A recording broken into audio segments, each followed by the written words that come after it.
Saudações, meus pequenos gafanhotos! Eis que vos fala seu professor de física, Paulinho Vieira. Tá diferente, eu sei, tá sem a barba. Não vem como é que eu história não, Mequetrefe, que eu já tô invocado aqui. E eu quero saber como é que você tá. Tá conseguindo estudar? Você já revisou a aula anterior de estudo dos gases? Vamos só.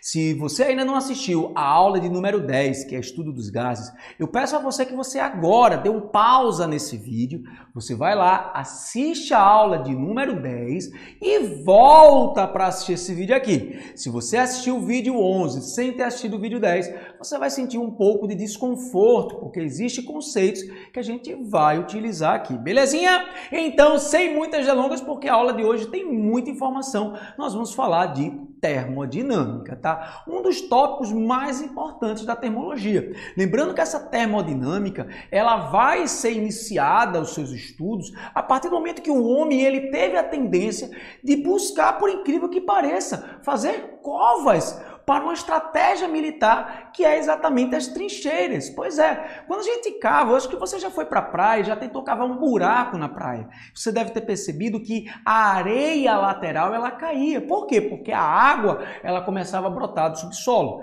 Então a gente tem que pensar na maneira de tirar essa água. Então, uma forma de retirar essa água era utilizando máquinas. Máquinas essas que estavam no seu início, que era exatamente a máquina a vapor. Mas antes de chegar à máquina a vapor, o homem ele teve que pensar de uma forma de como gerar energia. Essa energia inicialmente podia ser gerada pelo movimento do próprio homem ou depois de animais. Mas aí ele percebeu que eu tenho uma água de um rio que está em movimento, eu boto uma folhinha e essa folhinha ela passa adiante. E ele pega essa folhinha, bota no início e ela continua em movimento. E ele percebe que esse movimento do rio, ele gera um movimento espontâneo e isso daí ele poderia gerar um sistema de engrenagens que seria acionado pelo movimento do rio, assim como ocorre com a questão das hélices dos ventos. E daí você tem produções de energia que não vão depender de quem? Da intervenção humana. Mas essas energias elas ainda ficam limitadas às regiões onde ela tem. Então, será que eu poderia construir uma máquina e essa máquina gerar essa energia? Foi exatamente esse o pensamento de James Watt, quando ele começa a fazer seu estudo sobre máquinas e que inicialmente eram máquinas de TA e que mais adiante ele percebe que essa máquina ela vai poder ser substituída por combustíveis que fossem fósseis como o carvão e a madeira. Então, a termodinâmica ela é a ciência que vai tratar do calor e do trabalho, das características dos sistemas e dessas propriedades dos fluidos termodinâmicos. No caso, pessoal, existem contribuições muito importantes, como Sadi Carnot, como Emily Clapeyron, como James Joule, James Watt, que foram pessoas precursores que idealizaram teorias que hoje nós fundamentamos como a termodinâmica. O que acontece, pessoal, é que essa ideia de gerar movimentos espontâneos, ela é muito antiga, desde Heron, que ele produzia movimentos através do fluxo da água. O que acontece é que nós agora vamos tendencionar a ideia de uma produção de uma máquina e que essa máquina ela gere o quê? Um trabalho e que esse trabalho ele seja alimentado por uma energia. Lembre-se que o homem ele sempre vai ter a tendência de querer se expandir. E, eventualmente, a eficiência dessa máquina, ela precisa ser trabalhada. E essa melhoria da eficiência, de como extrair aquela água das trincheiras que estavam sendo cavadas, elas vão trazer benefícios para a humanidade. Como, por exemplo, a questão da industrialização, ou seja, do uso das máquinas nas indústrias. Outra coisa que é importante é que, com o advento dessas máquinas, nós vamos poder gerar objetos que vão se deslocar utilizando esses motores, como carros, metrôs, ferrovias. E um detalhe interessante, não sei se você sabe, Mequetrefe, é que o relógio ele passa a ser popularizado exatamente no momento em que você tem a necessidade de construir rodovias. Até porque, na hora que você vai ter um trem saindo de uma estação para outra, é necessário ter um controle de horas. Então, essa questão da eficiência dessa máquina é o que vai gerar o o advento da termodinâmica. A primeira máquina construída e que gerava-se através do movimento é a máquina a vapor, que era alimentada por combustíveis fósseis, como madeira e carvão. O que acontece é que, para você entender essa primeira lei que vai ser chamada da termodinâmica, é que uma vez que você introduz a energia em um sistema, ou seja, você faz com que esse sistema receba a energia, essa energia recebida, ela vai gerar um trabalho, que é a execução de uma finalidade, e ao mesmo tempo vai ter um aumento da temperatura, que é a energia interna. Eu vou te dar um exemplo. Quando você pega seu celular e que você está com ele 100% carregado e que você começa a usar o telefone para falar com alguém, pois bem, essa energia inicial é aquela energia que estava lá na bateria dos 100%. O falar, a luz acesa, o som produzido é o trabalho executado pelo seu aparelho.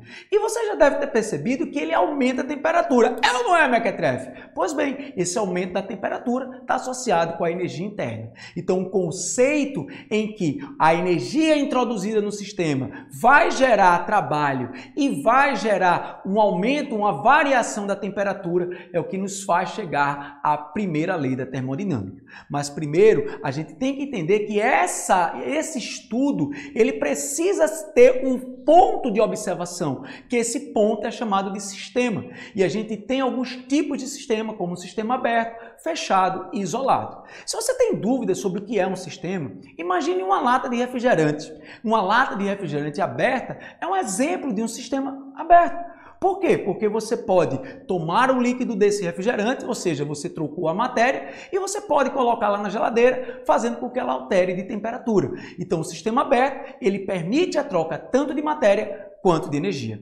Já o sistema fechado pode ser essa mesma latinha de refrigerante. A diferença é que ela vai estar fechada. É ou não é, mequetrefe? Aí você diz, Paulinho, mas e agora? Ele não troca a matéria, que é o conteúdo, mas pode trocar de temperatura. Já o sistema isolado é aquele sistema que nem troca nem matéria, nem a questão da temperatura, da energia interna dele. E é como você pegar um isopor em que você põe um alimento ou uma garrafa térmica, em que você faz com que essa energia continue no sistema por muito tempo. Nós vamos estar sempre trabalhando com a ideia do sistema fechado ou isolado. O que vai acontecer é que uma vez que você tem esse sistema, você pode fazer com que o gás contido dentro dele comece a ser pressionado, ou ele possa ser expandido. Nesse caso, pessoal, a alteração dessas características, ela vai fazer com que pressão, volume, temperatura e a própria matéria, ela venha a sofrer alterações. E esse processo de transformação é o que vai nos impulsionar ao conceito dessa primeira lei da termodinâmica. Então, nós temos lá um sistema que tem pressão, temperatura, que tem volume e que tem uma energia interna. Lembrando que a energia interna é aquela soma das energias do sistema.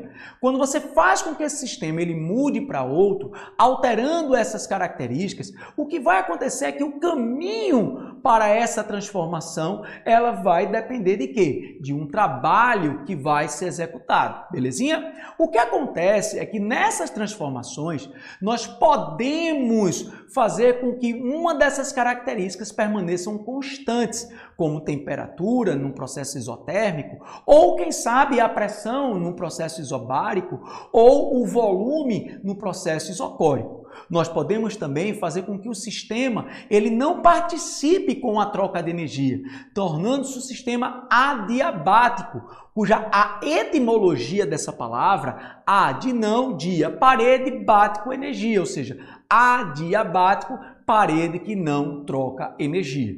Então, cada uma dessas características, ela vai fazer com que a lei da termodinâmica ela sofra alteração. Então, tenta agora imaginar uma seringa, tá? Uma seringa de injeção mesmo, uma seringa que você não tem agulha para não se machucar. Imagina agora essa seringa contendo um gás e que você aumenta a temperatura desse gás. O que vai acontecer é que o gás começa a se expandir. Essa expansão do gás empurra a parede, gerando o quê? Uma pressão. Então, é importante você entender que, nesse caso, a expansão do gás, mediante a pressão que ele sofreu, vai gerar um trabalho. Porque lembra que a gente já teve uma aula, e se você não lembra é porque você não assistiu às aulas anteriores. Lembra que o trabalho é a grandeza física quando nós temos força associada ao quê? A um deslocamento. Veja que houve alteração do volume e por meio de uma pressão, que é a força dividido pela área. Então, nesse caso, ao fornecer essa energia, você está fazendo com que o sistema realize trabalho. No caso, é importante que agora a gente coloque algo fundamental, que é os sinais para essas transformações. Lembre que o nosso estudo é estudo dos gases. Então, o que é importante para nós é o gás que está sendo analisado. Então, sempre que vamos ter o estudo do gás feito pelo gás, esse vai ser um referencial positivo, que é o trabalho feito pelo sistema. Mas quando você pressiona o gás, que esse gás ele é comprimido, o trabalho é feito sobre o sistema.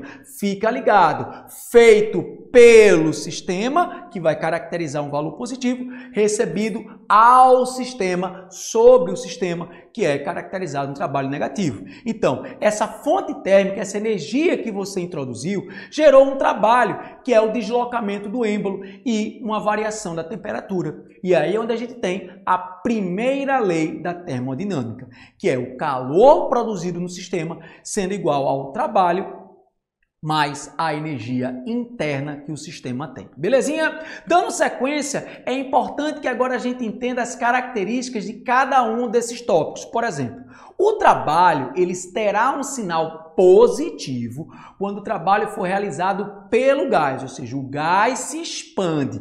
É só você lembrar, houve aumento do volume, então o trabalho foi feito pelo gás. Nesse caso, expansão, expandiu o gás, aumento de volume, trabalho positivo, tá bom? Mas, se você comprime o gás, e para você comprimir o gás, você vai precisar de uma força externa. Então, quando essa força comprime o gás, redução de volume, esse trabalho será negativo.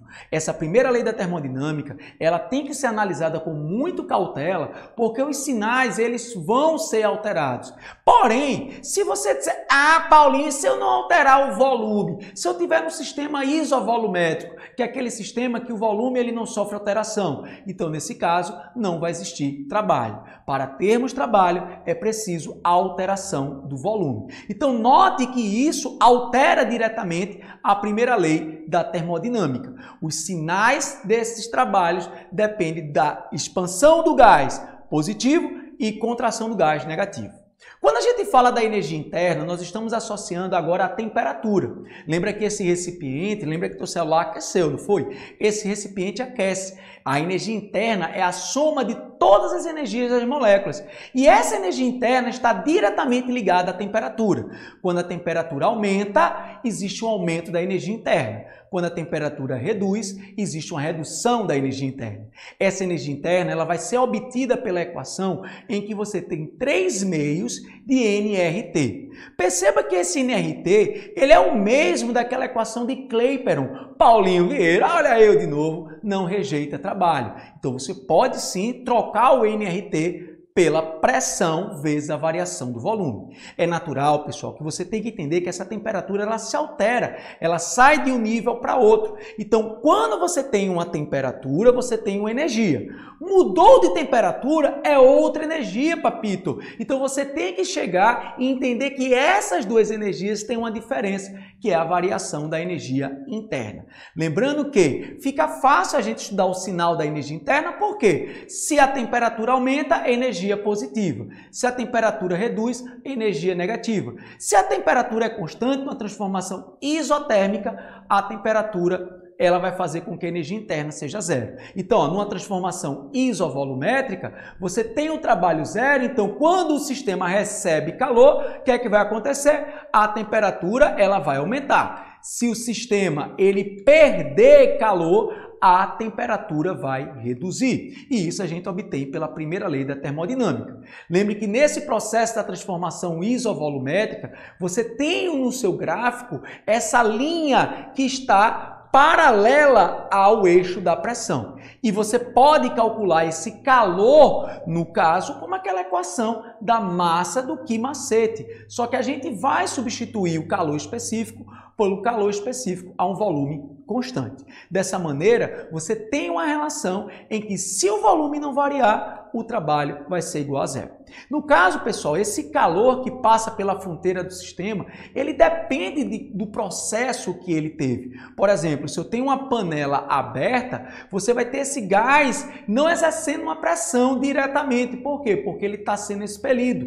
Mas quando você fecha o sistema, que o sistema passa a ser isolado, você vai fazer com que esse gás agora tenha uma pressão alterando o volume. O que acontece, pessoal, é que quando a gente faz esse estudo da energia interna associada ao trabalho, até porque tem muitos livros que falam da primeira lei da termodinâmica como variação da energia interna igual ao calor menos o trabalho. Eu vou ser sincero, eu não gosto muito dessa expressão, porque para mim eu tenho uma linha mais didática com a ideia de que eu coloco o carvão em uma fornalha, essa fornalha aquece uma caldeira, essa caldeira vira vapor e aciona um sistema de engrenagens, onde você pode ter uma biela ou manivela que vai fazer com que o sistema se movimente. Então, nesse processo, pessoal, é importante você entender que o trabalho que está sendo desenvolvido, ele vai ser o produto da força pelo deslocamento. Então, ó, observe que nessa imagem, Robertão, joga na tela, Robertão. Observe que nessa imagem, ó, você tem lá a chama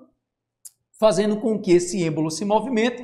A biela manivela é esse sistema de engrenagem que está girando a rodinha. Essa roda, ao girar, empurra o sistema novamente e dessa maneira você vai ter um movimento por meio do aquecimento. O que acontece é que agora a gente tem que pensar no sistema de refrigeração. Caso contrário, essa pressão aumenta muito e o sistema ele pode vir a explodir.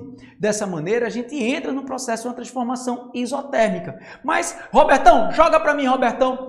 Mas nossa aula, para falar da transformação isotérmica, ela vai ser num próximo momento. Nesse momento, a gente vai finalizar a aula, porque caso contrário, didaticamente vai ficar um pouquinho mais longa e eu vou dividir essa aula em duas partes para que você tenha uma melhor compreensão. Então, daqui a pouquinho, nós voltamos para a aula de número 11, parte 2. Um abraço para você e até logo mais. Tchau, tchau!